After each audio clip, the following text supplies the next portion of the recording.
Hi, my name is Josh Rosa, and I belong to Agnus Dei Ministry, and this is my testimony with Mary. I remember sophomore year in college, I was taking this New Testament class with a professor who just turned out to be atheist at a Catholic school. And I knew she had an issue with everything I would say because I would always have like a rebuttal to her. And I remember that everything I would talk about, she would have an issue with. So I went to my dorm and I started praying, and I solemnly ever pray the Rosary. But for some reason, I just felt very inspired to pray the Rosary. So I got on my knees and began to pray. And I was like, you know what, Mary, I need your intercession. I need help because I'm not going to figure this out. And I began to pray. And this image of our mother and what I now know is Our Lady of Fatima appeared to me. And it shook me.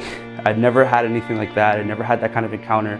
Obviously, I had my encounter with Jesus and I knew who Jesus was, but I never met his mother. And this stillness came over the room.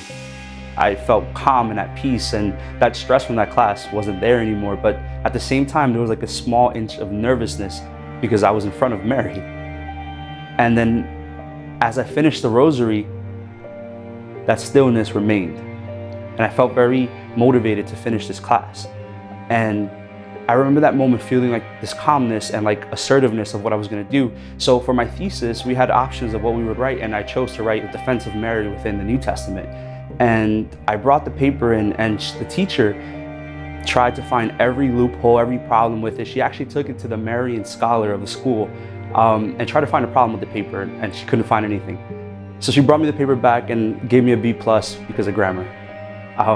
But like all humans, I always need more confirmation even after that amazing moment. So I ended up going to a retreat in upstate and serving, leading worship.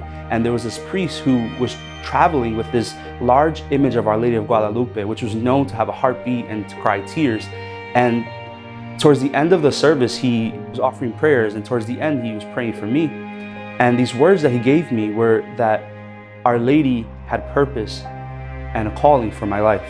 And it was just this beautiful confirmation. But after I left that retreat, I actually went to another retreat to help serve at the center. And that same night, a friend of mine, she says, you know what, let's go pray. So two of us get into a room and we just start praying, and she begins to share a word verbatim, word for word, what the priest had said about Mary in my life. So taking some time to discern what this calling and this purpose was, I realized that God was calling me to a different ministry. My ministry completely changed. I went from wanting to be a musician to wanting to be whatever God wanted me to be. And it led me to this ministry that I'm in now, which has changed everything that I see and everything that I do. And while it was easy for me to be in the background and just be a musician and kind of just serve in that manner, God was calling me to the forefront.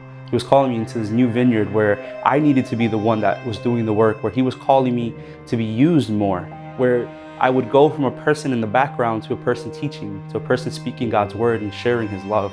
And all of this came because of the intercession of our Blessed Mother, who brought me to the heart of her Son Jesus and to knowing how and what God's love was and how to serve that love correctly.